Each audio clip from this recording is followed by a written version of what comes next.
Stretching across mountains and valleys like an ancient dragon frozen in time, the Great Wall of China stands as one of humanity's most awe-inspiring creations.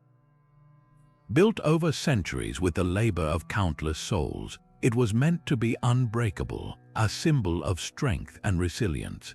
But what happens when a single woman's grief becomes so powerful that it shakes the very foundation of this colossal structure? Enter Lady Meng Jiang, a figure whose sorrow and defiance echo through Chinese folklore like a thunderclap. Her story isn't just about tears, it's about love, loss, and a rage so profound that it could topple empires. Picture this, a young woman, heart shattered by injustice, standing before the towering stones of the Great Wall. Her husband, torn from her arms and forced into its construction, now lies buried somewhere within its cold embrace. But Meng Jiang isn't just mourning, she's demanding answers. Her cries of anguish aren't swallowed by the wind, they rise like a storm, shaking the earth itself. This is no ordinary tale of woe. It's a legend where raw emotion becomes a force of nature, where a widow's grief holds the power to crumble what armies could not. What makes this story endure isn't just its dramatic climax, it's the universal heartbeat beneath the myth. Have you ever loved someone so deeply that their absence feels like a wound that won't heal? Have you ever faced a system so vast and unfeeling that defiance seemed impossible? Meng Jiang's tale speaks to all of this and more. Today, we're unraveling the layers of her legend, the historical whispers, the cultural echoes, and the breathtaking moment when myth and mortar collide. By the end, you'll understand why this story has been told and retold for centuries, and why it still resonates with anyone who's ever dared to challenge the impossible. The Great Wall didn't rise from the earth in a single night. It was carved into existence through decades of backbreaking labor under the iron rule of Emperor Qin Shi Huang. Known as the unifier of China, his vision was as grand as it was brutal. He demanded a barrier so immense it would stamp his authority onto the land itself, a statement in stone that no enemy could ignore. But monuments built on ambition often come at a human cost. Thousands of conscripted laborers, peasants torn from their families, hauled stones under the whip of overseers. Many never returned home, their bodies buried within the very walls they were forced to build. This is the grim reality that breathes life into Lady Meng Jiang's legend, a story woven from the silenced voices of those who perished in the shadows of greatness. Think of the wall not just as bricks and mortar, but as a tapestry of suffering. Historians whisper that for every mile constructed, countless lives were spent like currency. The emperor's architects calculated the angles of towers and the thickness of barriers, but who measured the grief of widows or the cries of children left fatherless? This duality, the wall as both a marvel and a mass grave, fuels the emotional fire of Meng Jiang's tale. Her husband, like so many others, vanishes into the construction, leaving behind no tomb but the cold embrace of the wall itself. And here's where folklore becomes a rebellion. In a world where emperors commanded gods and commoners bowed to fate, Meng Jiang's tears refused to be swallowed by silence. Her anguish mirrors the collective pain of a people crushed beneath grandeur. When her weeping cracks the wall's foundation, it's more than myth, it's poetic justice. The stones that symbolized unyielding power crumble before something even stronger, the raw, ungovernable force of human emotion. The legend doesn't just mourn a single tragedy, it etches the names of the nameless back into history, one shattered brick at a time. What makes this backdrop so chillingly perfect is how it transforms Meng Jiang from a grieving wife into something timeless. Her story isn't merely about loss, it's about who gets remembered and who gets to rewrite the narrative. The emperor built the wall to keep invaders out, but he couldn't wall out the truth that even the mightiest symbols of power are brittle when faced with the weight of truth and the resilience of love. In the quiet villages tucked beneath the shadow of the Great Wall, life for women like Meng Jiang followed rhythms as old as the fields they tended. She wasn't born into nobility or marked by destiny, just a farmer's daughter with calloused hands and a heart unbroken by the world's hardness. Yet there was something about her that villagers would later recall in whispers, a quiet fire, a steadiness that made even the elders pause. In an era where women's voices were often folded into silence, Meng Jiang carried hers like a hidden blade, sharp, unseen, but ready. Her world was one of stark divides. Emperors built monuments while peasants buried their dead in unmarked earth. Marriage was supposed to be her shelter, a small plot of happiness carved out of the unforgiving landscape. When she met her husband, a young laborer with sun-warmed skin and laughter that could soften the edge of a sickle, it felt like fate stitching kindness into her story. Their love wasn't epic, just two people weaving a life from thin threads of hope. That's what makes what came next so shattering. The emperor's conscription officers didn't knock gently. They tore men from their homes like storm winds stripping fruit from trees. One morning, her husband was pressing a promise into her palms. The next, he was just another nameless body hauling stones for a wall meant to outlast them all. What transforms Meng Jiang from a footnote of sorrow into a legend isn't just her loss, but how she wears it. While other widows muffled their grief in ritual, hers refused containment. She walked not as a supplicant, but as a woman wielding grief like a chisel. Every step toward the wall was defiance, against the officials who dismissed her, the guards who mocked her, the very stones that dared to erase her husband's memory. Folklore paints her tears as magical, but the real magic lies in their humanity. She didn't weep as a saint or a sorceress, but as a wife who loved too deeply to let injustice have the final word. Consider the audacity of her act. In a society where women were taught to lower their eyes, Meng Jiang lifted hers not just to mourn but to accuse. When the wall shuddered under her cries, it wasn't supernatural force that split the mortar. It was the weight of a truth too heavy for even emperors to bury, that every stone laid was a life interrupted, every tower a monument to stolen futures. Her story endures because it's not about gods or monsters, it's about what happens when an ordinary woman decides the world must bear witness to her pain. And in that moment, she becomes anything but ordinary. Their love began not with grand gestures, but with the quiet certainty of two souls recognizing each other in a world that rarely paused for tenderness.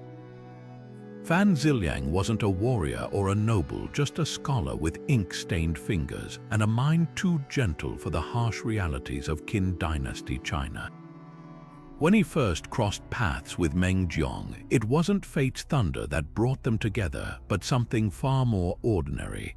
Her laughter cutting through the market's chaos as she bartered for persimmons, his scroll slipping from startled hands when their eyes met. In a time when marriages were often transactions, theirs grew slowly, like rice shoots pushing through dry earth after the first rain. What made their bond extraordinary wasn't its beginning, but its depth. While other couples measured love in harvest yields and ancestral approval, Fan Xiliang would trace characters from classical poetry onto Meng Jiang's palm with one finger, watching her mouth shape the words she'd never been taught. She'd sneak extra buns into his satchel when he traveled to study, still warm from the steamer, the dough imprinted with her thumbprint. These weren't just acts of affection, they were quiet rebellions against a world that told them peasants shouldn't hunger for beauty or learning. When they married beneath an old scholar tree, there were no officials to witness it, just the village grandmother who'd midwifed Meng Jiang into the world, tying their wrists together with red thread. But empires have a way of crushing fragile happiness. The conscription notices arrived with the autumn winds, scrolls stamped with the emperor's seal that turned men into numbers. Fan Xiliang's scholarly status should have spared him, yet when the local magistrate needed one more body to fill his quota, ink and poetry meant nothing next to a strong back. The morning they took him, Meng Jiang clung to his rough hemp shirt until the fibers tore in her fists. He pressed his last treasure into her hands, a bamboo slip etched with a poem comparing her eyes to the first stars of evening before the soldiers dragged him into the dust. What followed wasn't just absence, but a particular kind of agony reserved for those left behind. Meng Jiang would wake to phantom warmth where her husband's shoulder should have been, catch herself turning to share some village gossip with empty air. The worst moments came at dusk when laborers trudged home from distant fields, and for one breathless instant, she'd scan their faces like a starving woman hunting for crumbs. This is where legends about undying love are born, not in grand ballads, but in the marrow-deep ache of an empty bed, in hands that keep mending a missing person's robe out of habit. Yet here's what the official histories never record. Fan Xiliang wasn't just stolen from his wife, but from himself. The wall's construction camps didn't need thinkers. They broke men into moving parts, scholars heaving stones until their hands split like overripe fruit. Somewhere between the whip cracks and collapsing comrades, the man who knew Bai's verses by heart likely forgot them. Each forgotten character another piece of himself buried under the wall's foundation. When we picture him in those final days, it's not the scholar we should see, but a hollowed-out shadow clinging to one memory, a woman waiting where the persimmon trees grew crooked by the stream. This is why Meng Jiang's later actions aren't just grief, but a furious act of remembrance. Her journey to the wall isn't merely to weep, it's to reclaim what the empire tried to erase. Every stone she passes carries whispers of other Fan Xiliang's, other stolen futures. When her tears finally shake the foundation, it's not magic that brings the wall down, but something far more powerful.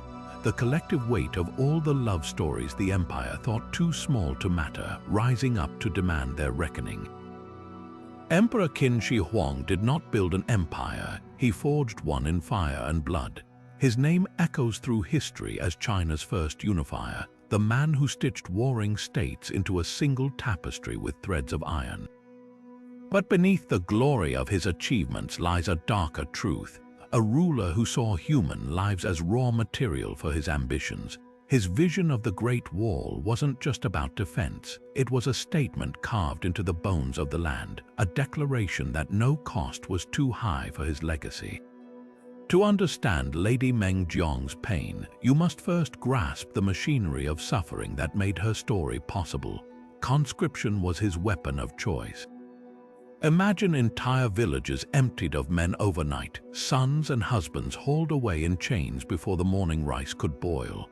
The emperor's officials didn't ask for volunteers, they demanded bodies, quotas filled by any means necessary.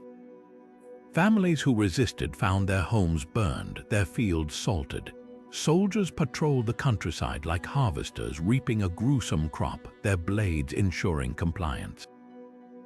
The wall's construction became a vast funeral procession in slow motion, with laborers dropping like flies under the twin scourges of exhaustion and brutality. Historians whisper that for every mile of stone laid, a trail of corpses marked the way. This wasn't just hard labor, it was a calculated system of dehumanization. Workers slept in mud pits, their rations barely enough to keep them standing. Overseers wielded whips not just to punish mistakes, but to erase dignity. The emperor understood something terrible. Broken men build faster than proud ones. By stripping laborers of their names, their connections, even their hope, he turned them into living tools. Fan Xiliang's fate, the scholar forced to haul rocks until his hands bled, wasn't an exception. It was policy, yet there's a bitter irony in Qin Shi Huang's obsession with immortality. While he drank mercury-laced elixirs and sought mystical secrets to cheat death, his wall became a tomb for thousands denied even a proper burial. Workers who collapsed were often sealed into the structure itself, their bodies becoming mortar. The emperor feared mortality so deeply that he couldn't see the monstrous contradiction, creating a monument to eternity from the bones of those who'd never see tomorrow. This is the crucible that shaped Lady Meng Jiang's rage. Her husband wasn't just taken, he was erased, his humanity reduced to an anonymous speck in the emperor's grand design. When she wept at the wall, her tears weren't merely personal grief. They were the collective scream of every family torn apart by Qin Shi Huang's machine. The cracks that split the stones that day didn't just expose her husband's remains, they laid bare the rot festering beneath the empire's gleaming surface. A ruler who builds his greatness on broken backs should tremble when the broken finally rise. The news reached Meng Jiang like a slow poison, seeping into her bones one unbearable word at a time. A ragged survivor from the wall's construction staggered into her village, his eyes hollow with memories no one should carry.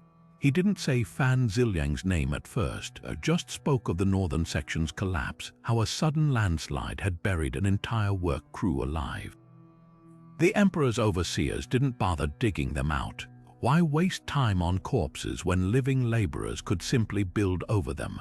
The stones became their tomb, their flesh and bone mixing with the mortar. Only then did the man whisper what Meng Jiang already knew in her gut. Her husband lay somewhere in that cursed stretch of wall, his scholar's hand still clutching the ghost of a bamboo brush. Grief moves differently for everyone. Some collapse inward, folding like paper in rain. Others scream until their voices shatter. Meng Jiang did neither. She stood perfectly still, her fingers tracing the poem Fan Xiliang had etched for her, the one she'd worn smooth from touching. In that moment, something hardened in her that not even despair could break. The villagers would later say her eyes changed, the soft brown darkening into something that mirrored the winter earth just before frost. When she finally moved, it wasn't to wail or tear her hair, but to pack a single cloth bundle. A jar of her husband's favorite pickled plums, a lock of his hair tied with red thread, and the tattered remains of the robe she'd been mending for his return. Her journey to the wall wasn't the frantic rush of legend. It was a slow, deliberate pilgrimage, each step heavier than the last. She followed the scar the wall carved across the land, passing through villages where women pressed coins into her hands without meeting her eyes. They knew too well what her presence meant. The closer she got, the more the air thickened with the stench of sweat and despair. Laborers moved like specters along the ramparts, their backs bent under the weight of stones and whips. No one questioned a mourning woman walking the parapets. Perhaps they thought her just another ghost. Then came the moment that would echo through centuries. Meng Jiang stopped where the survivor had described, a section still raw from repairs, the new stones slightly paler than the rest. She knelt, pressing her palms to the rock as if she might feel her husband's heartbeat through the layers of granite. When the first tear fell, it left a mark like a burn on the stone. The second split a crack straight down to the mortar. By the third, the guards finally noticed something was wrong, not with the wall but with her. This wasn't weeping, it was a reckoning. Her grief had become something vast and terrible, a force that made the earth itself tremble. As the stones began to shriek and crumble, the workers whispered a truth the emperor would never admit. Some loves are so fierce, even mountains cannot contain them. What the collapse revealed wasn't just Fan Xiliang's bones, though she did find them. His fingers still curled around that scrap of poetry. It exposed the wall's darkest secret, the countless others entombed within, their skeletons stacked like firewood between the bricks. The legend says Meng Jiang's wail lasted 40 days, a sound so piercing it turned the emperor's hair white overnight. But the real horror wasn't the noise, it was the silence afterward. Because when the dust settled, everyone from the lowest peasant to the highest minister understood one unshakable truth. If a single woman's love could bring the mighty wall to its knees, perhaps the empire wasn't as unbreakable as it seemed. The road to the Great Wall unfurled before Meng Jiang like a length of tattered silk, once whole, now frayed by storms and footsteps. She walked alone, her straw sandals wearing thin against stones that seemed to grow sharper with every mile.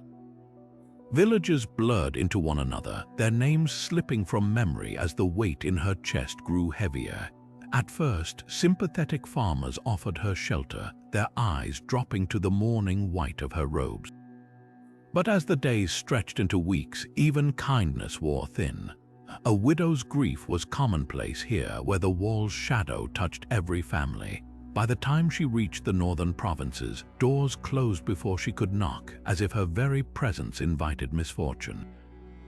Hunger became her constant companion. She learned to chew bitter roots dug from frozen soil, to stretch a single copper coin into 3 meals by trading her hairpin for millet porridge. Thieves stalked the roads, but they left her untouched. There was nothing left to steal from a woman whose whole world fit in a cloth bundle. Once, a band of soldiers stopped her, their laughter cruel as they demanded to know why a peasant woman dared walk the emperor's highways alone. She met their taunts with silence, her fingers tightening around the bamboo slip in her sleeve. When one reached to snatch it, something in her gaze made him recoil. They let her pass, muttering about madwomen and ghosts. The landscape itself seemed to conspire against her. Summer's heat gave way to autumn rains that turned paths to rivers of mud. She slept curled beneath carts or in the hollows of trees, her dreams filled with Fan Xiliang's voice calling from impossible distances. Frost came early that year, painting the grass silver each morning. Her breath hung in the air like ghostly script, each puff a silent recitation of her husband's poem. Yet the greatest test wasn't the cold or the hunger, it was the doubt. Whispers followed her like shadows. Foolish woman, the wall swallows men whole. You'll die for bones that won't know you. Even her own blistered feet seemed to ask, why keep walking when every step forward only proves how far you've lost? But Meng Jiang had an answer woven into her marrow. It wasn't just about finding Fan Xiliang's body, it was about refusing to let the empire erase him. If they could vanish a scholar into unmarked stone, what stopped them from vanishing his memory too? Her journey became an act of defiance, a declaration that some loves refused to be buried. By the time the wall first appeared on the horizon, a jagged line stitching earth to sky, she was more spectre than woman. Her robes hung loose, her hair a tangle of wind and road dust.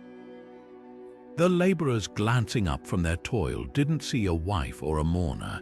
They saw what the empire had trained them to fear, a reckoning on 2 legs walking toward them with the terrible patience of a storm cloud. And behind her, stretching back over mountains and rivers, the invisible trail of every step the powerless had ever taken toward justice. The truth came to Meng Jiang not with thunder or omens, but in the quiet devastation of a stranger's trembling hands. She had followed rumors like breadcrumbs, whispers of a landslide, of men buried beneath freshly laid stones, until she stood before a laborer hunched beside a roadside fire. His nails were split to the quick, his tunic stiff with dried mortar.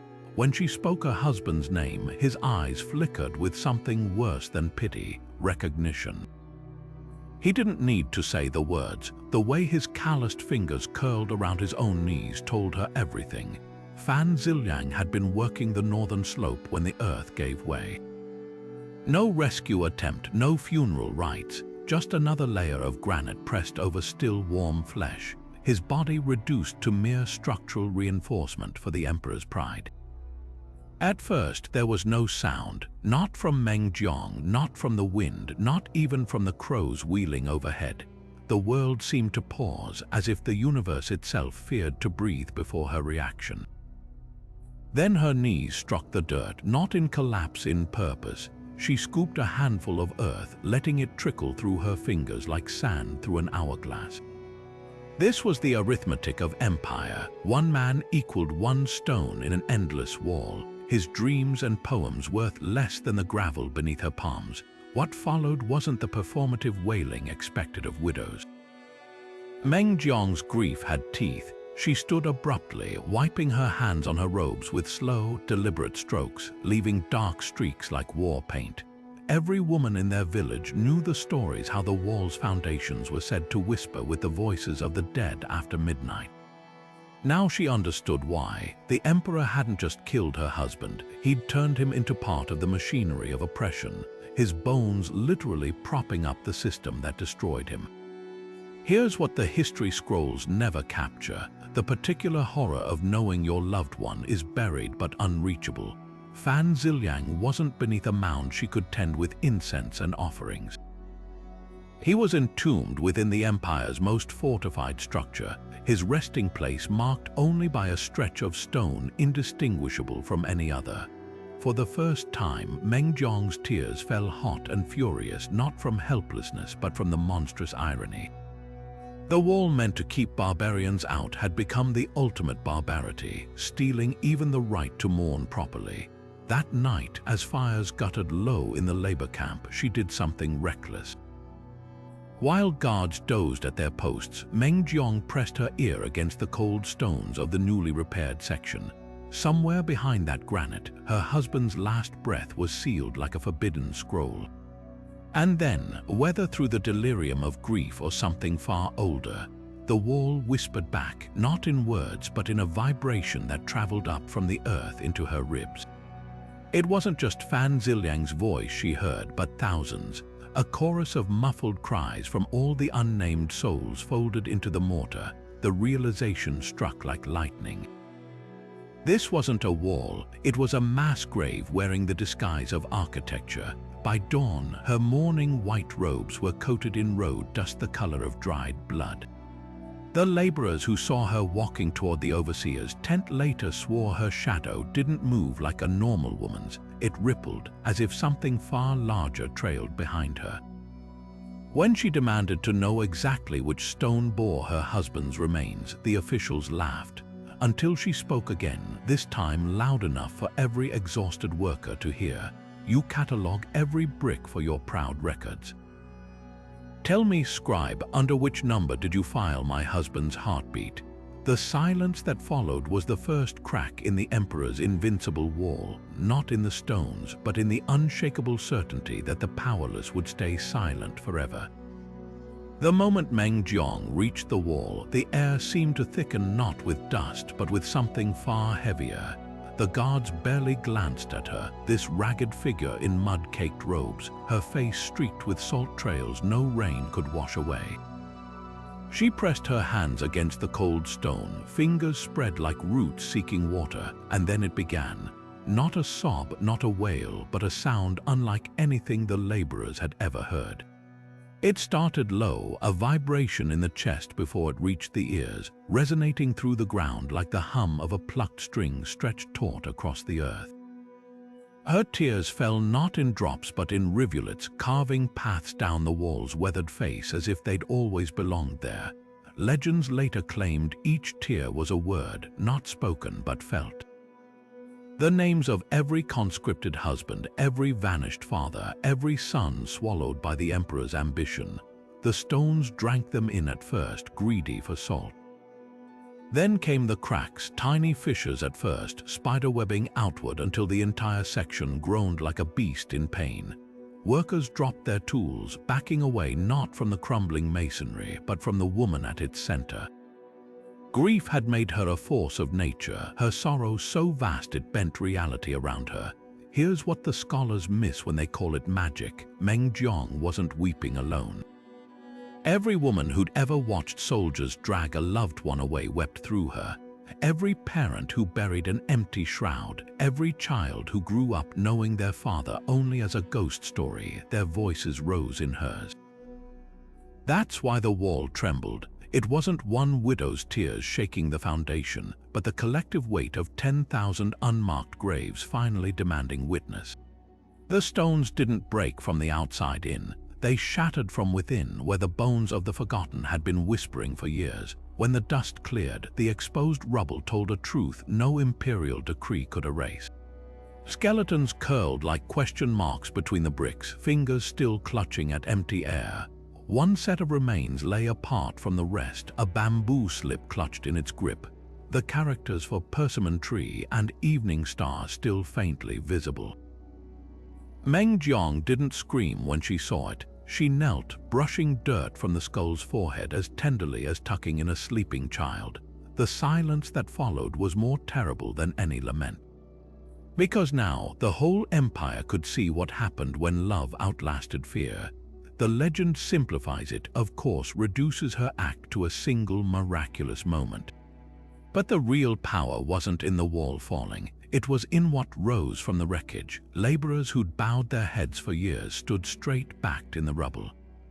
Overseers found their whips suddenly heavy as anvils. Even the wind carried something new, not just the smell of crushed stone, but the sharp, sweet tang of persimmons from a village far to the south, where a young couple once sat beneath a crooked tree and dared to hope. That's the real magic, not that tears could topple stone, but that broken things, walls, empires, even hearts can leave cracks where the light gets in. The stones didn't yield all at once. They shuddered first, vibrating like a plucked bowstring as Meng Jiang's knees hit the earth. Her tears didn't fall as water but as liquid fire, each drop hissing where it struck the wall's weathered surface. The laborers who'd been chiseling mortar froze, their tools slipping from fingers as the ground beneath them began to hum. It started as a whisper, this sound not from Meng Jiang's throat but from the very bones of the wall itself. A chorus of sighs rose between the cracks, the voices of countless men sealed alive within the stones finally finding their echo. Then came the snapping. Not the dramatic crash of legends, but a sickening series of pops like joints breaking one by one. The wall's surface spider-webbed, fissures racing outward in jagged lightning bolts. Mortar crumbled to dust between the stones, revealing glimpses of what lay trapped inside fragments of hemp cloth. A rusted shackle still clamped around a wrist bone, the hollow-eyed stare of a skull wedged between two blocks. The collapse wasn't a single cataclysm, but an unraveling layer after layer sloughing away like dead skin, exposing the rot at the empire's core. When the dust settled, one skeleton lay separate from the rest, curled as if sheltering something precious. Clutched in its ribcage was a bamboo slip, the characters for star and home still discernible beneath centuries of grime. Meng Jiang didn't rush forward. She approached as one might a sleeping child, her footsteps silent in the rubble.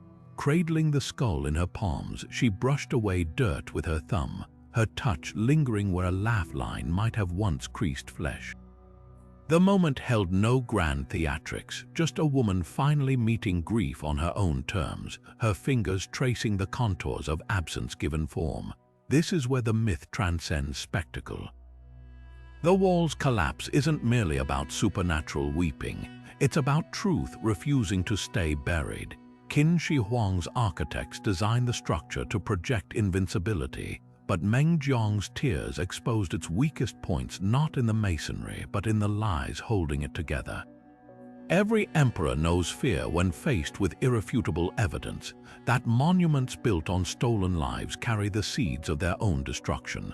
The bones revealed that day weren't just Fan Xiliang's. They were the empire's dirty secret laid bare, proof that even the mightiest tyranny can't silence love's persistence. Modern retellings often frame the moment as divine intervention, but the deeper magic lies in its humanity. Meng Jiang didn't petition heaven for justice, she embodied it.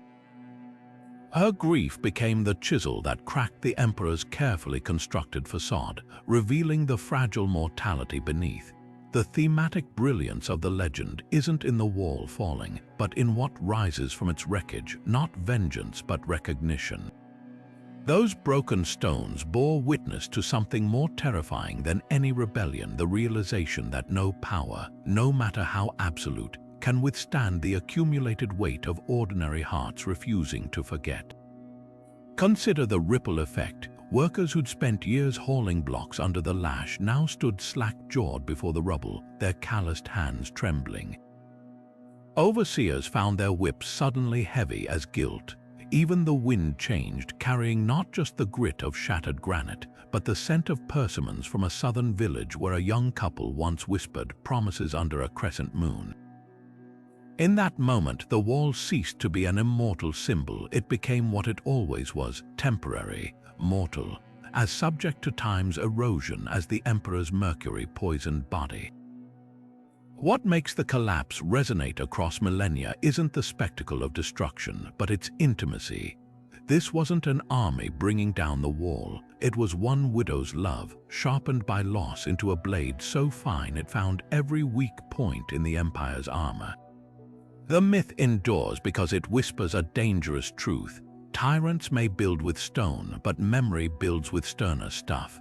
And sometimes all it takes is one woman's refusal to let her story be buried to remind the world that even the grandest walls are just stacked pebbles waiting for the right tide to wash them away. When the dust from the collapsed wall settled, a silence heavier than stone hung over the ruins until the thunder of hooves shattered it.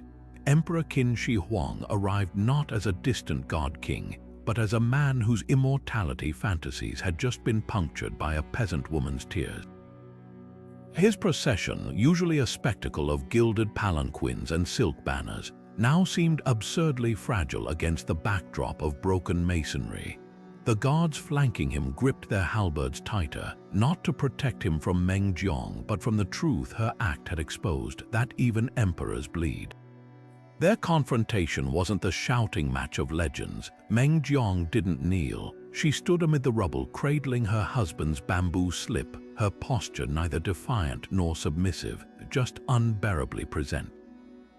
When the emperor demanded to know how she destroyed his impregnable wall, she didn't speak of magic or curses.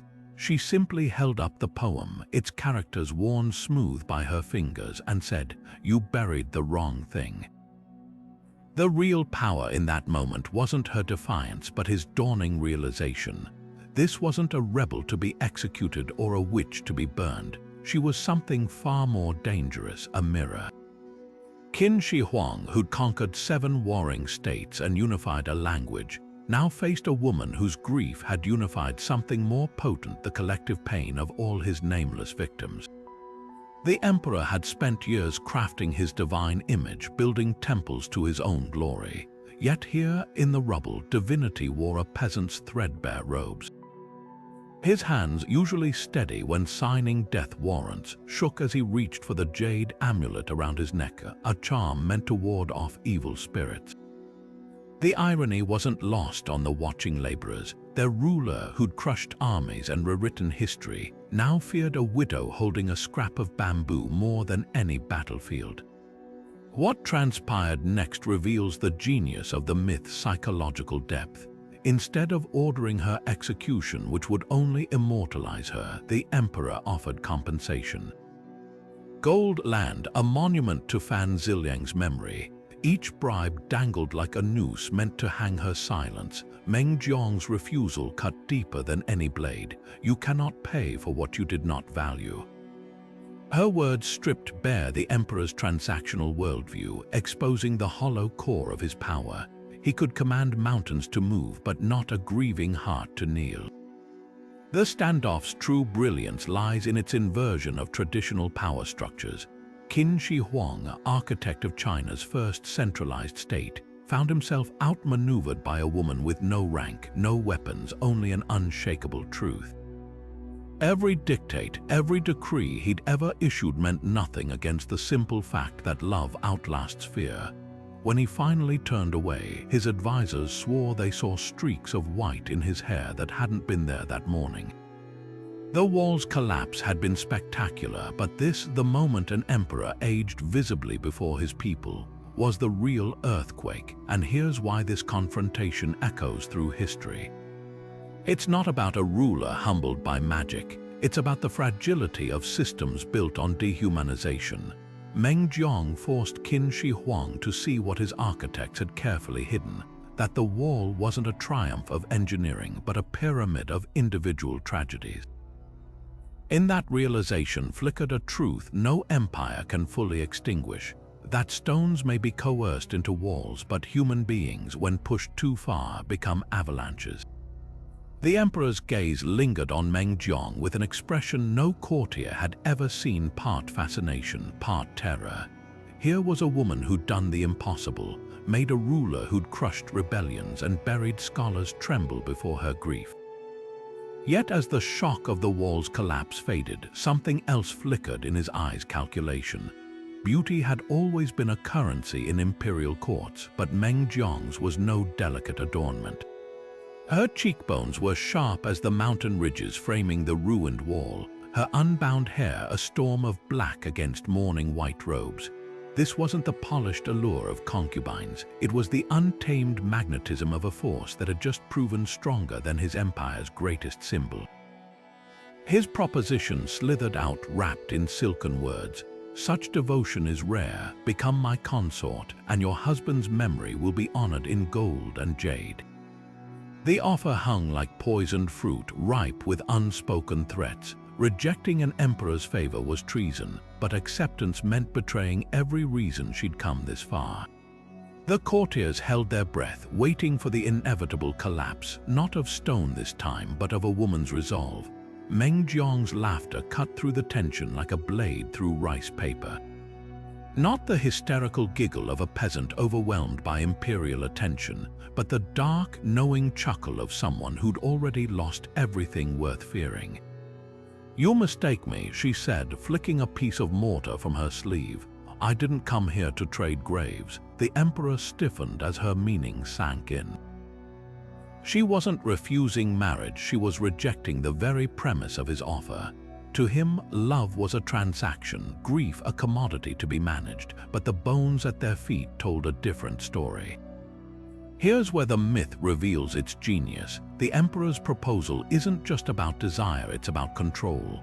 By offering marriage, he attempts to domesticate her rebellion, to fold her into the system that killed her husband. But Meng Jiang's power comes from existing outside that system entirely. She doesn't negotiate with emperors, she dismantles their illusions. When she picks up a shard of the fallen wall and presses it into her palm until blood wells, it's not self-harm. It's a reminder that some truths can't be bought or buried.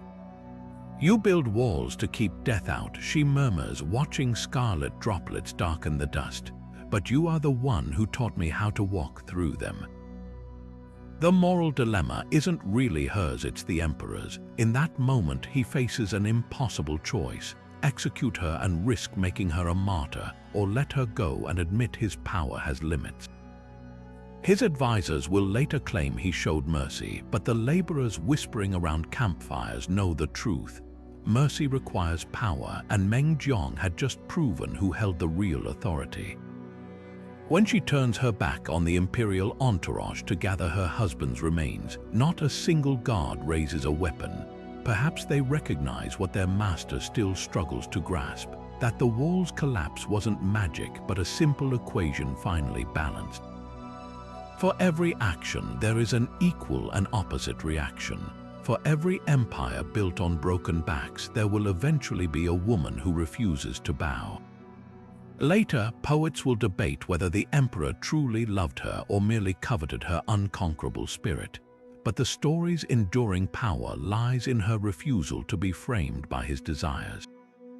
Where historians see a marriage proposal, the myth insists on something far more radical, a moment when absolute power faced absolute love, and for once, power blinked. Meng Jiang's fingers tightened around the blood-stained bamboo slip as the emperor's entourage waited for her answer. The wind carried the scent of crushed persimmons from her village, 7 rivers away. She smiled, not the demure curve of lips expected of a prospective consort, but the baring of teeth from a woman who'd already won. "You wish to honor my devotion." Her voice, hoarse from weeping, now carried the dangerous clarity of a honed blade. "Then grant me this, 3 days and nights of funeral rites for my husband, with every noble in your court kneeling as his spirit ascends. A tomb of jade where poets will carve his verses for eternity, and..." Her pause lingered like the moment before an avalanche, "the cloak from your own shoulders to shroud his bones." The demand was treason wrapped in tradition. For an emperor to kneel before a commoner's corpse would invert the very order of heaven. Yet refusal would expose Qin Shi Huang as petty before his people, now gathered in their thousands, their murmurs rising like floodwaters. Meng Jiang had trapped him in the snare of his own pageantry. With calculated grace, she pressed further. "Or does your generosity crumble faster than your wall?" What followed wasn't acquiescence, but theater. The emperor's artisans worked through moonless nights crafting a tomb fit for a chancellor. His astrologers chose an auspicious hour for the ceremony. And when the day came, the court witnessed something unseen in living memory. their sovereign stripping off the 9-clawed dragon robe to drape over Fan Xiliang's remains. As incense smoke coiled around the emperor's stiff bow, Meng Jiang stood at the tomb's entrance not as a mourner but as a conductor of cosmic justice. Every chant, every gong strike reverberated with unspoken truth. This pomp wasn't for the dead scholar, but for the living who now knew an emperor could be bent. On the third night, when the guards grew lax with exhaustion, she vanished. Some claim she walked into the Yellow River, her white robes blooming like water lilies before the current took her. Others swear she retreated to a mountain temple where the walls whisper poetry on stormy nights. But the laborers who rebuilt the wall told a different story, of a woman in tattered silk appearing at distant work camps, pressing persimmon seeds into calloused hands. Where she passed, tools slipped from overseers' grips, ropes frayed inexplicably, and newly laid stones bore hairline cracks in the shape of characters from lost poems. The emperor's scribes recorded none of this, of course. Official histories mention only an unfortunate structural collapse and generous posthumous honors. But scrolls hidden by dissident scholars tell how Qin Shi Huang's nightmares featured a woman laughing as his hair turned white strand by strand. Whether Meng Jiang died that night or walked the earth for centuries matters less than what she proved. That grief, when honed to a fine enough edge, can cut through even the grandest illusions of power. Her revenge wasn't in escape or suicide, it was in becoming the story the empire couldn't contain, the crack in the wall that never stops widening. Like a river dividing into countless tributaries, the story of Meng Jiang fractures into dozens of variations as it travels across China's vast landscape. In the misty valleys of Sichuan, elders tell of her tears not just breaking the wall, but flooding entire valleys, a deluge so powerful it carved new rivers still bearing her name. Coastal versions from Fujian claim she didn't vanish into the wilderness, but sailed east on a ghost ship woven from her own hair, still searching for her husband's spirit across endless waters. These aren't mere embellishments, they're cultural fingerprints, each region reshaping the myth to mirror its own relationship with power, grief, and resistance. The most striking differences emerge in the endings. Northern renditions near the wall itself often conclude with Meng Jiang's suicide, a final, brutal act of defiance where she hurls herself into the Yellow River, transforming its waters bitter as her sorrow. Yet journey south to the rice terraces of Yunnan, and you'll hear whispers of her becoming a goddess who protects separated lovers, her temple walls covered in thousands of knotted red strings left by hopeful hearts. Some Jiangsu variations take an even darker turn, with the emperor so haunted by her ghost that he orders every woman in the realm to wear white mourning robes for a year, an attempt to dilute her singular power by making grief commonplace. Scholars trace these divergences to local histories. Areas that suffered heavily under Qin's forced labor camps tend to emphasize Meng Jiang's rage, her weeping portrayed as a weapon that shakes palaces. In regions where Confucian values took deeper root, the focus shifts to her filial piety. She's often depicted carrying not just her husband's bones, but those of his ancestors too, restoring honor to an entire lineage. The coastal versions brim with aquatic symbolism, reflecting communities where fishermen's wives stared endlessly at horizons, willing their men home from treacherous seas. Yet three elements remain constant across every telling: the wall's collapse, the emperor's humiliation, and the unbreakable bond between husband and wife. It's this core that makes the myth so adaptable, like a musical scale that different cultures use to compose their own melodies. Even Korea and Vietnam developed their own iterations, proof that oppression and resistance speak a universal language. The variations don't weaken the story, they prove its vitality, showing how a single woman's cry can reverberate across centuries and landscapes, changing key but never losing its essential truth. Modern adaptations continue this tradition. Recent films depict Meng Jiang as everything from a sword-wielding warrior to a time-traveling activist, while political cartoons during China's Cultural Revolution reimagined her tears dissolving not just the wall but the chains of feudalism. Each retelling is a mirror held up to its era, proof that myths never truly freeze in time. They're living things, breathing in the anxieties and hopes of every generation that keeps them alive. When we trace these branching paths, we're not just studying folklore, we're watching humanity process its oldest struggles through a story that refuses to stay silent. The Great Wall didn't just crumble, it confessed. Every stone that split under Meng Jiang's tears was an admission of guilt, revealing how tyranny's grandest symbols are often its most fragile.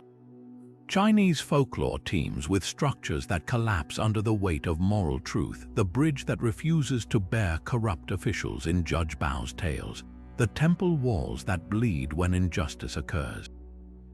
But Meng Jiang's act stands apart because she didn't summon gods or magic. Her weapon was startlingly human, grief so vast it became geological. Think of the wall not as a defensive barrier but as a metaphor for oppression's architecture. Qin Shi Huang built it to be impenetrable, just as he designed his regime to seem eternal. But like all systems dependent on silencing dissent, its strength was an illusion, a stacked deck of stones waiting for one honest tremor. When the wall fractured, it exposed the emperor's darkest secret. That power maintained through brutality is always one step from collapse.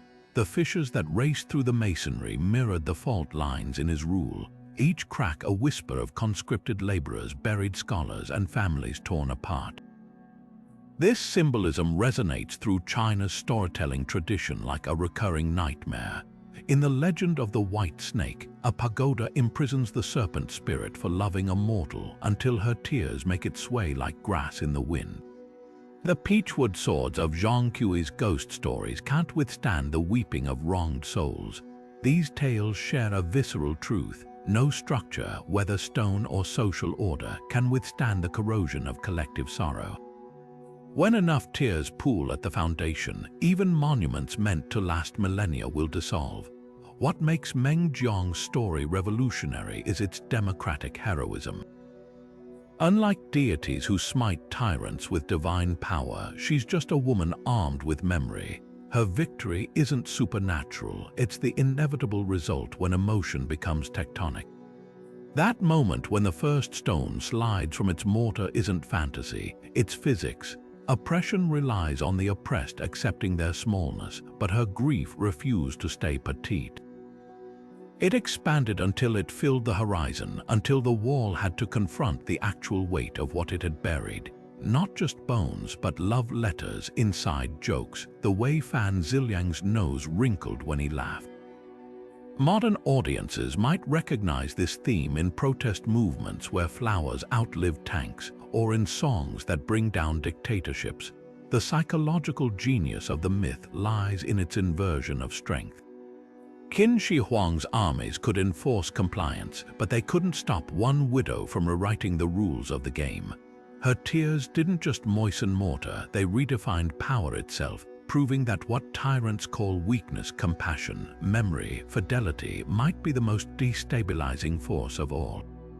Every culture has its version of this revelation: Samson's hair, David's sling, the unextinguishable lamp of Diogenes. But Chinese folklore returns to it with particular insistence, perhaps because no civilization has built more walls, literal and metaphorical. The legends whisper a warning to every new dynasty. You can stack stones as high as the clouds, but the moment you forget they rest on human hearts, you've already signed their collapse warrant. Meng Jiang's lasting gift wasn't just vengeance for her husband. It was demonstrating that the smallest crack in indifference can bring the whole edifice down.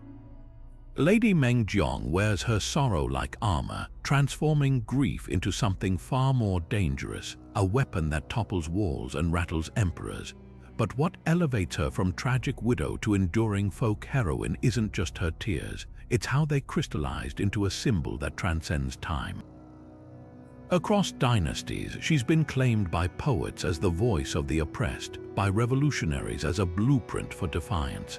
and by ordinary people as proof that love can outlast even the heaviest stone. Her power lies in her contradictions. She's both fragile and unbreakable, a solitary figure who carries the weight of collective suffering. Consider how her story bends traditional virtues into acts of rebellion. Filial piety, that cornerstone of Confucian ethics, takes on a radical edge in her hands. When she refuses to let her husband's memory dissolve into anonymity, she's not just mourning a spouse, she's challenging an empire's right to erase its victims. Every step toward the wall is a masterclass in quiet insurrection. Chinese folklore brims with devoted wives, but Meng Jiang stands apart because her devotion refuses to stay domestic. She takes what's meant to be private, a widow's grief, and makes it public spectacle, forcing the world to witness what power tries to bury, the secret to her lasting appeal. She weaponizes the very qualities tyrants dismiss as weakness. Where emperors build with swords and whips, she fights with tears and memory. In a culture that often equated female virtue with silence, her wails became a battle cry. Artists through the centuries capture this duality, delicate brushstrokes painting her willow slender frame, then ink splattering like blood where her fingers claw at the wall. These depictions aren't just art, they're political statements. During the Ming Dynasty, underground pamphlets circulated with Meng Jiang wearing peasant revolt headscarves. When Japanese forces occupied Manchuria, resistance songs cast her as the spirit of the land itself, weeping rivers to drown invaders, yet she's no one-note rebel. The same story that fuels protests also comforts lonely hearts. Visit any Chinese temple during the Ghost Festival, and you'll find lovelorn women leaving persimmons at her shrines, not just for romantic blessings, but for the courage to demand their pain be seen. Modern feminists reclaim her too, noting how she subverts the good wife trope by turning obedience into confrontation. Even her refusal of the emperor's marriage proposal gets reinterpreted across eras, sometimes as loyalty to her husband's ghost, other times as a rejection of patriarchal transactions altogether. What makes Meng Jiang immortal isn't supernatural weeping, but how her story becomes a vessel for each generation's struggles. Migrant workers today whisper her name when bosses withhold wages, seeing their own plight in her journey across impossible distances. Parents of sick children pray to her not for miracles but for her relentless perseverance. She endures because she's more than a legend, she's a mirror held up to every moment when ordinary people face the unthinkable and choose against all odds to remember. That's the real wall she shattered, the one dividing history from those who live it. The story of Lady Meng Jiang refuses to stay confined to folklore. It spills across scrolls, stages, and temple walls with the same relentless force as her tears-splitting stone. For centuries, poets have wrestled with her legend like silk moths spinning their finest threads, each verse adding new layers to her myth. Tang Dynasty masters like Bai Juyi captured her grief in sparse, devastating lines comparing her wails to winter wind through broken reeds, while Song Dynasty poets transformed her pilgrimage into allegory, the wall becoming every barrier between justice and the powerless. These weren't mere retellings, they were covert rebellions. When the Yuan Dynasty banned political dissent, writers smuggled protest into Meng Jiang laments, her sorrow standing in for oppressed scholars' stifled voices. Opera elevated her tragedy into something even more potent, collective catharsis. The classic Beijing opera Meng Jiang Nu turns her mourning into an aria that shakes theater rafters, the actress's water sleeves fluttering like storm-tossed banners as she circles the stage. But it's the regional variants that truly showcase her adaptability. In conch opera, her movements are delicate as calligraphy strokes, each gesture conveying volumes about love's fragility. Contrast this with the raw, earthy Shanxi Bangxi version where her cries are punctuated by crashing cymbals, not refined sorrow but a howl that strips emperors bare. These adaptations do more than entertain, they transform local audiences into witnesses, ensuring each generation feels the walls collapse anew. visual artists have long been obsessed with capturing the moment when grief becomes geologic.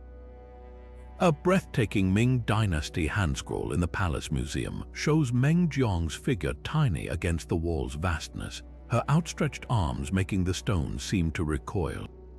Look closer and you'll notice the cracks radiate not from her hands but from the bundled corpse at her feet, a silent indictment of who truly holds power. Modern ink painter Zhu Beihong reimagined the scene in stark monochrome, her tears rendered as actual chisels striking the stone. Even propaganda posters during the Cultural Revolution co-opted her image, red banners streaming from her hands as she toppled not just the wall but the entire feudal system. What makes these artistic interpretations so vital is how they refract a single story through different cultural prisms. A delicate Jiangnan embroidery shows her cradling her husband's bones amidst cherry blossoms, tragedy softened by beauty. Meanwhile, contemporary sculptor Zhan Wang created a stainless steel wall segment that distorts viewers' reflections, forcing us to confront our complicity in modern systems of oppression. The tale's plasticity proves its potency. Whether rendered in classical couplets or avant-garde installations, Meng Jiang's defiance stays razor-sharp. Perhaps most telling are the folk artifacts, the clay figurines sold at temple fairs, the paper cuttings adorning peasant windows. These humble depictions, passed down through illiterate generations, preserve something the fine arts often miss: her ordinariness. Here, she's not a tragic heroine or political symbol, but a woman whose straw sandals are worn thin from walking, whose patched robe flaps in the same wind that rattles every farmer's door. When we trace her evolution from palace scrolls to propaganda posters to pop culture, we're not just tracking an artistic legacy, we're watching humanity grapple with the same unanswerable question she posed: how much can love bear before it breaks the world? Beneath the layers of poetic embellishment and mystical tears, the tale of Lady Meng Jiang might hold a whisper of historical truth. Scholars have long scoured ancient texts and crumbling archives for clues about her origins, peeling back the legend's gilded layers like archaeologists brushing dirt from a relic. The most tantalizing hint comes from the Xiliang, a Zhou dynasty chronicle mentioning a woman named Xiliang's wife, who wept so violently at her husband's death during wall construction that the ramparts collapsed. No emperors, no bamboo love poems, just raw grief shaking loose mortar. This sparse account, written centuries before Qin Shi Huang's reign, suggests the story's roots might stretch deeper than the wall itself, watered by generations of shared suffering. Archaeology offers no direct evidence of Meng Jiang herself. How could it when folklore leaves no fingerprints, but digs along the wall's oldest sections reveal haunting support for the tale's emotional truth? In 2,000-year-old worker camps near Badaling, researchers uncovered mass graves with skeletons showing stress fractures from hauling megaliths, some with shackles still clamped around ankle bones. Forensic analysis of teeth enamel traced these laborers to southern provinces, confirming imperial records of conscripting farmers from warm valleys to frigid northern frontiers. Their bones tell a silent story of displacement and exhaustion that mirrors Fan Xiliang's fate. Even more chilling are the sections where mortar mixes with ash, likely the remains of workers used as literal building material when winter or disease felled entire crews. Textual detectives find further clues in how the story evolved. Early Han Dynasty versions focus narrowly on conjugal devotion, but by the Tang Dynasty, the narrative grows teeth. The emperor appears, the wall crumbles, and Meng Jiang's defiance takes center stage. This wasn't random embellishment. The Tang era saw massive uprisings against corvée labor. Storytellers weaponized the tale to critique contemporary oppression. A recently discovered Song Dynasty mural in a Shaanxi tomb even depicts her wielding a mason's hammer, smashing not just stones but tax collectors' scrolls, proof that common people reshaped the legend to voice their own rebellions. The most compelling argument for historical roots lies in the myth's stubborn persistence across regions that never saw Qin's wall. From Yunnan's terraced hills to Fujian's fishing villages, local versions persist featuring Meng Jiang figures mourning husbands lost to other imperial projects, canals, palaces, even the terracotta army's construction. This widespread distribution suggests she became a composite symbol, absorbing countless real women's tragedies into one unforgettable avatar of resistance. Like a mountain spring fed by unseen tributaries, the legend drew power from innumerable untold stories of wives who walked impossible distances only to find unmarked graves. Yet the absence of concrete evidence is itself telling. No imperial scribe would record a peasant woman humiliating the Son of Heaven. What survives are traces in court astrologers' logs from 211 BC mentioning ominous cracks in the wall's northeast sector, the same region later folklore associates with Meng Jiang. Could these have been earthquake damage repurposed by oral tradition? Or did some long-buried protest, some collective act of mourning, truly leave fractures in both stone and history? Perhaps the answer lies in how the workers themselves memorialized her. Linguists note that the term Meng Jiang appears in over 20 dialects as slang for relentless rain that erodes foundations, a coded tribute to sorrow's slow, inevitable victory over brute force. The search for historical truth ultimately circles back to a deeper question. Does it matter if one woman literally brought down the wall? What survives in collective memory often holds more power than archival fact. Every civilization builds monuments to its own greatness, but folk tales like this one are the counter, monuments the cracks where the silenced speak. Whether inspired by one widow or 10,000, the legend endures because it excavates a truth no official chronicle would dare record. That empires rise on backs they cannot keep bent forever, and even the mightiest walls are just stacked stones waiting for the right voice to say enough. Meng Jiang's story resonates far beyond China's borders. Her grief echoes through the myths of nearly every culture where love has clashed with unyielding power. Consider Orpheus, the legendary Greek poet who tried to reclaim his Eurydice from the underworld with nothing but music.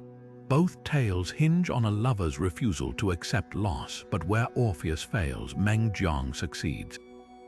His doubt turns him to glance back, shattering the spell, while her certainty cracks stone. The difference speaks volumes. Western tradition often frames love as a force that falters in the face of divine law, while Eastern folklore dares to let mortal sorrow rewrite the rules entirely. Then there's the Hindu epic of Savitri, who outwits death himself through sheer wit and devotion. Like Meng Jiang, she confronts the impossible not with tears but with unshakable resolve. Both women expose a universal truth. Systems of power, whether imperial or cosmic, rely on the assumption that the oppressed will play by the rules. When a widow or a wife refuses, the entire structure trembles. Even the cadence of their victories feels similar, Savitri's clever negotiation mirroring Meng Jiang's strategic demands for funeral rites, turning the oppressor's tools against them. Japan's Izanami and Izanagi offer a darker counterpoint. When Izanagi lights a torch to glimpse his dead wife in the underworld, her decaying form horrifies him into abandoning her, a stark contrast to Meng Jiang cradling her husband's skull with tenderness. The divergence reveals cultural fault lines. Some traditions frame grief as something to flee, while others, like China's, honor its transformative fury. Even the Maori legend of Heinmoa, who swims a treacherous lake to reunite with her lover, shares DNA with Meng Jiang's journey. Both women crossing literal and metaphorical distances empires deem impassable. Yet no parallel stings quite like the Norse myth of Baldur's death, where Frigg's tears become a currency to bargain with the underworld. The similarity is uncanny, a woman's weeping as cosmic leverage. But here's the twist: Frigg fails because one creature refuses to mourn, while Meng Jiang's tears require no permission. Her power springs from autonomy, not collective participation. It's a subtle rebellion against the idea that women's emotions need validation to matter. Perhaps the most haunting echo comes from the edges of the Sahara, where Tuareg folklore tells of Tin Hinan, a queen whose lamentations dried oases and birthed sandstorms.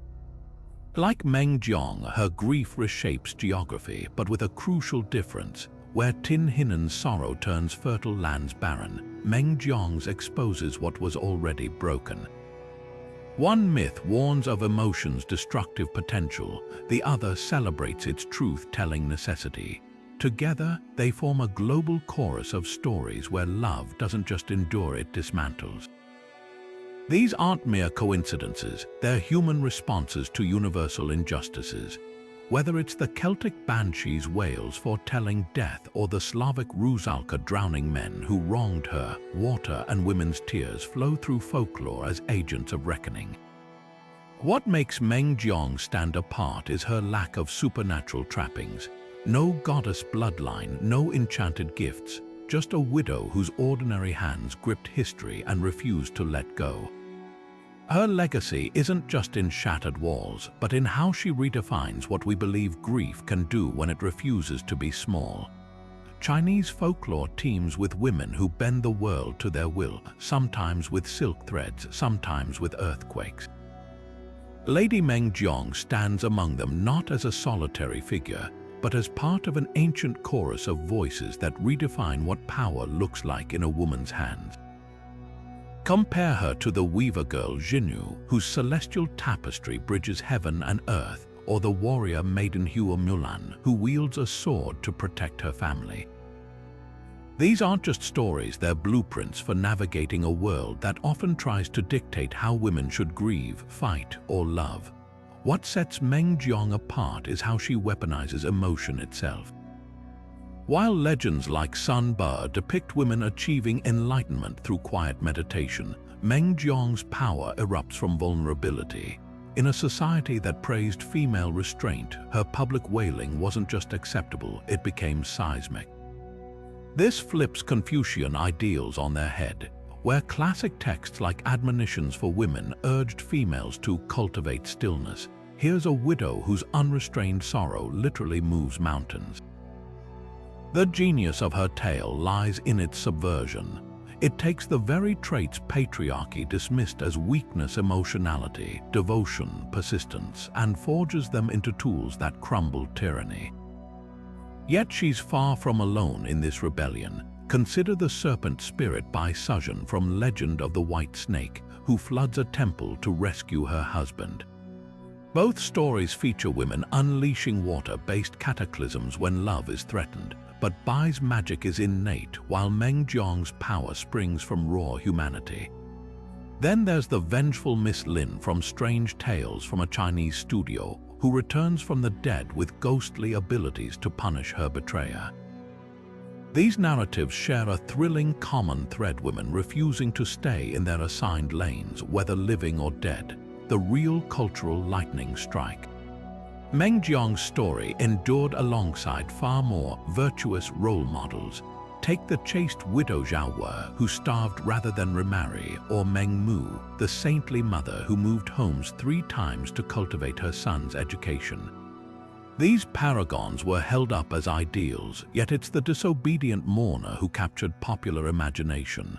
Why? Because she voices what sanctioned heroines couldn't: that systemic injustice deserves rage, not resignation. When her tears split stone, they also cracked open space for generations of women to imagine their pain as transformative. Modern retellings highlight this duality. A recent opera rendition portrays Meng Jiang wearing a bridal gown dyed black, mourning and matrimony fused into one explosive act. Meanwhile, feminist scholars note how her demand for funeral rites mirrors contemporary movements where women weaponize tradition to demand recognition.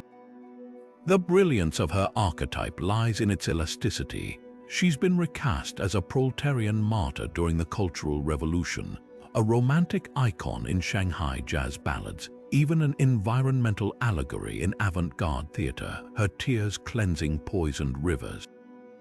This adaptability reveals folklore's secret function, not just to preserve culture, but to quietly challenge it. While official histories enshrine emperors and generals, stories like Meng Jiang's etch the names of the invisible into collective memory. She walks a razor's edge between reinforcing gender roles, the dutiful wife, and exploding them, the empire-toppling mourner. That tension is precisely what makes her timeless. Whether carved into Ming Dynasty jade or hashtagged in modern protests, her legend remains a mirror held up to every generation's struggles, proof that sometimes the mightiest force isn't a sword or an edict, but a love that refuses to be buried. Modern retellings of Lady Meng Jiang's story refuse to let her rest quietly in the annals of folklore. Instead, they catapult her into contemporary struggles with startling relevance. Take The Wall Cracks Open, a speculative novel by award-winning author Yan Ji, where Meng Jiang becomes a time-traveling activist. Here, she doesn't just weep at the Great Wall, she appears at protest sites from Tiananmen to Hong Kong, her tears dissolving barriers both literal and metaphorical. The brilliance of this adaptation lies in its refusal to sanitize her rage. When she confronts a corrupt official in the book, her wail doesn't crack stone but shatters smartphone screens broadcasting state propaganda. It's a visceral reminder that the tools of oppression change, but the power of collective grief remains timeless. On screen, the myth gets even more radical reinterpretations. The animated film Jiang's Requiem reimagines her as a ghostly hacker, her digital tears crashing government servers that hide labor abuses. Director Chen Kaiji's upcoming historical epic White Mourning takes a subtler approach, framing her story as a courtroom drama where she sues the emperor for wrongful death, a narrative twist that turns ancient injustice into a mirror for modern legal activism. Even children's media isn't immune. The popular cartoon Meng's Big Cry transforms her tears into a superpower that fixes broken toys and bridges playground conflicts, teaching kids that vulnerability can be transformative. Television has weaponized her symbolism with particular potency. In the dystopian series Black River, set in a future where citizens are microchipped at birth, a resistance cell adopts Lady Jiang as their codename. Each operative carries a bamboo chip etched with poetry, a direct callback to fan Xiliang's love letter, while their cyberattacks make surveillance walls weep corrupted data. Meanwhile, K-dramas like Tears of the Sun transplant the myth to corporate settings, where a grieving widow exposes conglomerate cover-ups by leaking documents that collapse stock prices like crumbling mortar. These adaptations prove folklore isn't static. It mutates to confront whatever walls loom largest in a given era. Theatre has stretched her story into experimental new shapes. Playwright Stan Lies the Persimmon Tree stages Meng Jiang's journey as an interactive installation where audience members add stones to a growing wall, only to dismantle it collectively in the finale. Off-Broadway's Undrowned reinterprets her through African-American spiritual traditions, blending Chinese Gyukan music with Delta blues as her lamentations echo Harriet Tubman's river crossings. What unites these disparate retellings is their insistence that her story was never just about the past. When performance artist Marina Abramovic embodied Meng Jiang in her 2019 piece The Wall, silently weeping before the U.S. Mexico border fence for 7 hours, she proved the myth's chilling adaptability to modern geopolitics. Even gaming has seized on her legacy. The indie puzzle game Mortal Clay casts players as a spirit guiding Meng Jiang through surreal landscapes where crying solves environmental puzzles. Her tears regrow dead forests, cleanse poisoned rivers. Meanwhile, the blockbuster RPG Dynasty Warriors, Rebellion features her as a playable character whose lamentation attack debuffs enemy morale. These interactive versions democratize her most subversive lesson, that grief isn't passive but an actionable force. Fans modding the game have gone further, creating levels where her wails topple not ancient walls but modern icy detention centers and apartheid barriers, proof that players instinctively grasp the myth's enduring resonance. Why does this 2,000-year-old story keep finding new avatars? Because at its core, Meng Jiang's tale is about the moment private pain becomes public reckoning, a theme that transcends any single era. Whether reframed as a Hashmi 2 allegory where her tears expose systemic abuse, or as climate fiction where her mourning literally moves mountains of pollution, the story's DNA adapts to highlight whatever walls need breaking today. The latest graphic novel adaptation, Bone Ink, even reimagines fan Xiliang as a journalist disappeared for investigating corruption, his widow using social media livestreams to make the nation witness her grief. It's a potent reminder that while empires may fall, the stories of those who resisted them keep finding fresh cracks to seep through. Perhaps the most telling sign of her cultural staying power lies beyond fiction. During the 2021 Henan floods, protesters carried banners reading, "Meng Jiang's tears rise again," to criticize government negligence. Taiwanese feminists have adopted her image in rallies demanding justice for murdered migrant workers. Even corporate China can't resist recently. A Nongfu spring ad campaign featured a water bottle labeled Meng Jiang's Tears with slogans about softness overcoming hardness. The commercial backlash was immediate, with netizens condemning the trivialization of her suffering. This tension between co-option and authentic resonance proves her story remains dangerous enough to spark debate. From TikTok duets where users sob, like Meng Jiang, over personal losses to avant-garde ballet interpretations where dancers' movements trigger projection-mapped wall collapses, her legend thrives because it answers a deeply human need. In an age of algorithmic oppression and digital walls, we still crave narratives where raw emotion can dismantle seemingly impregnable systems. Each retelling, whether earnest or subversive, adds another layer to her myth, not as a relic but as a living blueprint for resistance. The original wall may lie in ruins, but as long as new generations face their own immovable barriers, Meng Jiang will keep finding fresh throats to scream through. The Great Wall of China looms so large in global imagination that it's become more than a structure. It's a canvas onto which cultures project their deepest fears and longings. In official histories, it's celebrated as an engineering marvel, a testament to imperial might and national resilience. But folklore paints a starkly different portrait, where the wall transforms into something far more complex, a symbol of suffering, a monument to collective grief, and ultimately, a reminder that even the grandest human endeavors are fragile. Lady Meng Jiang's legend doesn't just challenge the wall's mythos, it rewrites it entirely, revealing how stories can erode stone as surely as wind and rain. Consider how modern media refracts these dual narratives.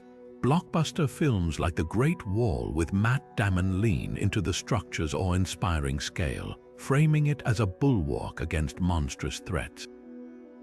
Yet parallel this with Zhang Yimou's Hero, where the wall becomes a silent witness to tyranny, its vastness emphasizing how small individual lives appear to emperors.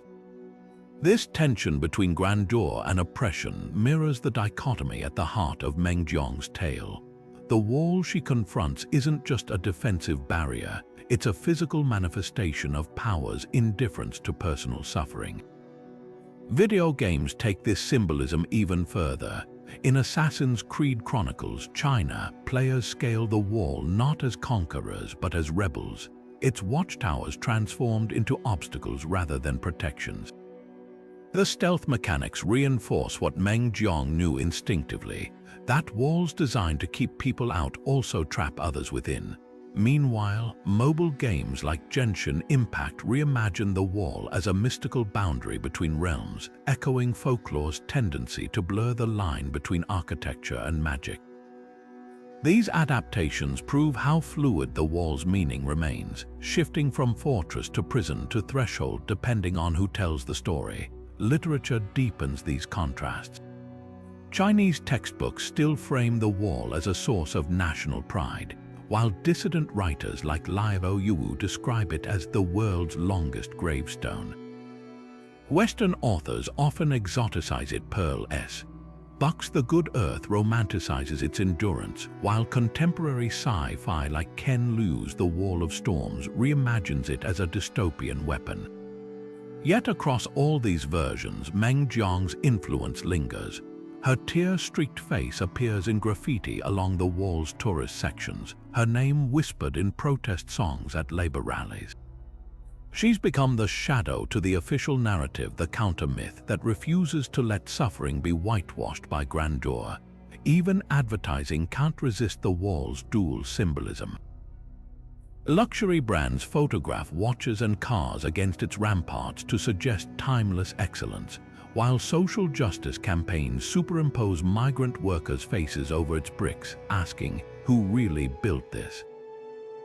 This push and pull reflects the central tension Meng Jiang exposed, that national symbols often hide uncomfortable truths.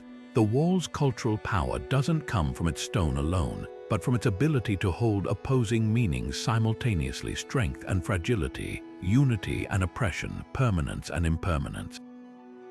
The most fascinating transformations occur in global pop culture. Japanese anime like Kingdom depicts the wall as a living entity that breathes with the spirits of the dead, a direct nod to Meng Jiang's buried chorus. Marvel Comics' Iron Man once fought supervillains atop its battlements, yet the panels subtly included cracks resembling tear tracks. Even children's media absorbs these layers. Mulan Roman 2 features a wall sequence where the heroine questions whether it's worth the human cost. Each interpretation, whether subtle or overt, carries echoes of that ancient widow whose grief proved mightier than empire. What makes this cultural dichotomy so enduring is how it mirrors our modern dilemmas. Firewalls, border fences, surveillance systems. Today's walls may be digital or bureaucratic, but they still spark the same debates Meng Jiang personified. Is security worth its price? Who gets remembered when history is written by the powerful? Her tears didn't just collapse stone, they revealed a truth every generation must confront: that walls, whether physical or metaphorical, are only as strong as the silence they impose. And as her legend proves, silence is the one thing love and grief refuse to grant. Beneath the dramatic collapse of stone and the echoes of a widow's wail, the myth of Lady Meng Jiang offers more than spectacle. It carries the weight of 1,000 silent rebellions, each whispering urgent lessons about the nature of power and the resilience of the human spirit.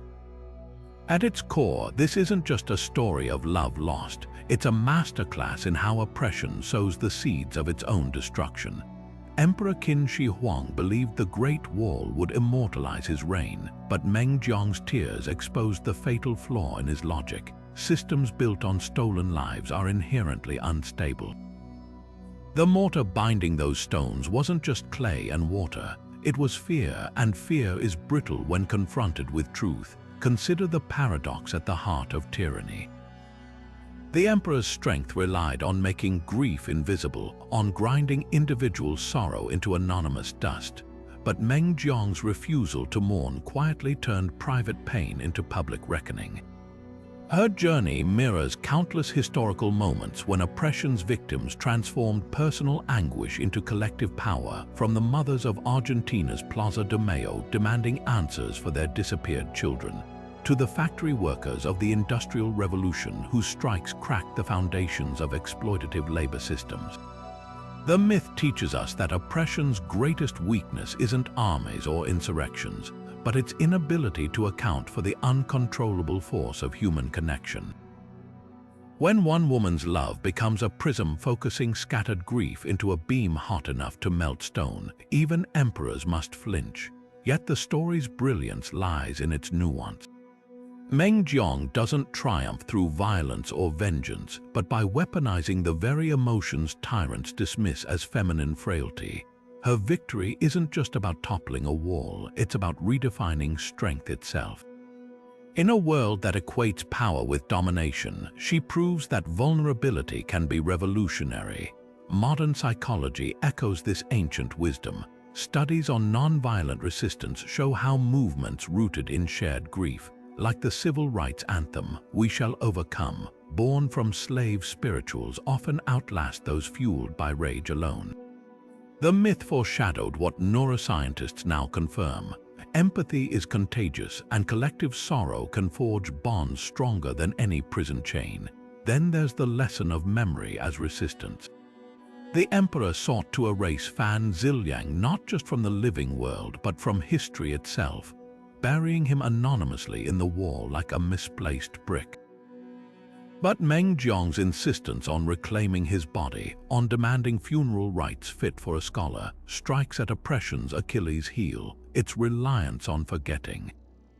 Her act prefigures modern truth and reconciliation efforts, from South Africa's post-apartheid hearings to Holocaust memorials, ensuring victims' names outlive their murderers. The myth reminds us that remembrance isn't passive. It's an active defiance against systems that try to vanish inconvenient truths. Perhaps the most subversive teaching lies in the story's refusal to offer neat redemption. The emperor doesn't repent, the wall is eventually rebuilt, yet something irreversible occurs. The illusion of invincibility shatters. Every laborer who witnessed those stones crumble now carries a dangerous knowledge that the master's house isn't impervious and love can find the cracks. This resonates in everything from the fall of the Berlin Wall, where ordinary people's hammers chipped away at concrete and ideology alike, to digital activism exposing corruption through leaked documents. The myth understands that real change often begins not with grand revolutions, but with moments when the powerless suddenly realize the powerful can bleed.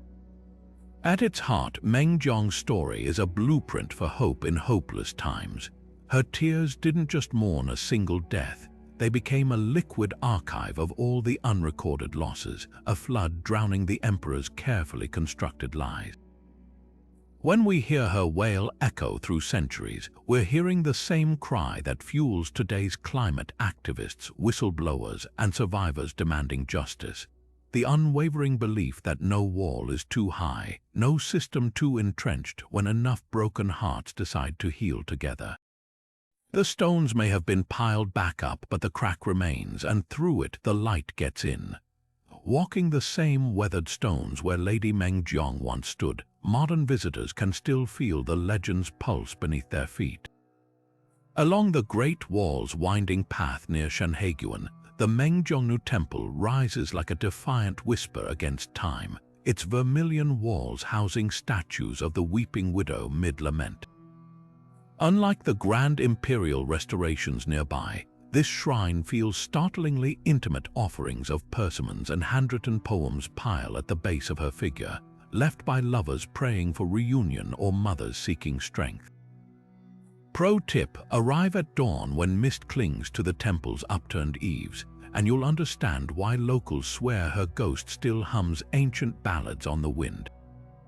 For travelers tracing her footsteps, start at the wall's eastern terminus at Shanhaiguan, where the First Pass Under Heaven gatehouse stands. Just 10 kilometers west, the crumbling Jiaoshan section hides the myth's most spine-tingling sight, a stretch of rubble officially labeled natural erosion. But guides quietly point out fissures aligning too perfectly with second-century records of a widow's wail. Walk it barefoot if you dare. The stones retain a peculiar dampness even in drought, as if the earth itself remembers her tears. Nearby, the Dongjiaku village hosts annual paper-burning rituals each autumn, where replicas of Fan Xiliang's bamboo slips smolder to carry messages to the afterlife. Smart explorers time their visits to the Qinhuangdao International Folk Festival in September, when storytellers reenact the legend with fire dancers portraying the wall's collapse.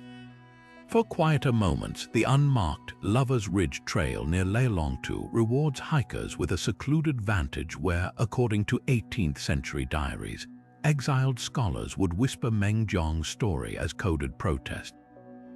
Pack a handkerchief, whether from dust or emotion. Nearly everyone rubs their eyes here. Practical magic lingers too. Local tea houses serve persimmon leaf blends touted to soften hardened hearts, while artisan stalls sell miniature walls with deliberately loose bricks that tumble when touched. The real pilgrimage, though, happens at the temple's rear courtyard. There, a 700-year-old scholar tree bears scars where visitors have tied red threads inscribed with names, some so ancient the bark has grown around them, literal layers of love preserved in living wood. Touch one and you're touching centuries of defiance against forgetting. End your journey at the bow high sea's edge where the wall dips into the waves. Sunset transforms the water into liquid gold, and for a fleeting moment, the boundary between earth and ocean blurs just as Meng Jiang blurred the lines between grief and power, between memory and revolution. The waters here don't just erase footprints, they carry stories. Toss in a persimmon seed, and who knows, some say the tide still answers when called by a broken heart. Centuries may have turned Lady Meng Jiang's story to legend, but her fingerprints still press into modern consciousness like freshly carved characters in wet clay. This isn't just a tale preserved in dusty scrolls, it's a living current that pulses through protests, art, and the quiet moments when ordinary people face impossible walls of their own. What makes her legacy endure isn't supernatural weeping or crumbling masonry, but the dangerous truth she embodies, that systems designed to dwarf the individual always underestimate the tectonic force of collective grief. Scholars trace her influence in everything from Tang Dynasty prison poems to Tiananmen Square protest banners bearing her name, each iteration proving that memory, when sharpened by emotion, becomes a weapon no empire can confiscate. Walk through any Chinese cemetery during Qingming festival, and you'll see her legacy in the trembling hands of grandmothers arranging persimmons on ancestral graves. Visit a labor rights rally in Shenzhen and hear her echo in chants comparing factory walls to Qin Shi Huang's fortifications. Even pop culture can't resist her gravitational pull. K-pop bands sample her laments, anime heroines channel her defiance, and virtual reality exhibitions let users stand in her shoes as digital walls disintegrate around them. This cross-medium immortality reveals folklore's secret power. It smuggles historical truths through generations disguised as entertainment, ensuring no tyranny can completely erase the voices of the erased. The real magic lies in how her story adapts without losing its spine. A 12th century peasant and a 21st century activist might share nothing but the rhythm of their heartbeat, yet both understand the language of Meng Jiang's tears. Modern psychologists would call this resonant trauma, the way collective suffering binds strangers across centuries. The wall's collapse was never just about one widow. It was humanity's wake-up call that grief, when shared openly, metabolizes into something far more potent: solidarity. Folklore like this functions as civilization's subconscious, the vault where we store what official histories omit. When children hear of Meng Jiang's pilgrimage, they're not just learning about ancient China, they're absorbing a masterclass in how to weaponize vulnerability. Those red threads tied to temple trees aren't mere superstition, they're physical manifestations of hope that outlast regimes. Even the emperor's eventual fate, his dynasty collapsing within decades of the wall's completion, serves as poetic justice, the builder buried by his own vanity project. As you leave this story behind, consider the walls in your own world, the ones made of brick, of policy, of prejudice. Then remember the lesson written in mortar and moonlight, that no barrier is truly impervious when enough voices demand it fall. Whether you touch the original stones in Shanhaiguan or simply whisper her name when facing your own impossible odds, you become part of the myth's unbroken chain. The earth still remembers where her tears fell. Perhaps somewhere right now another crack is forming,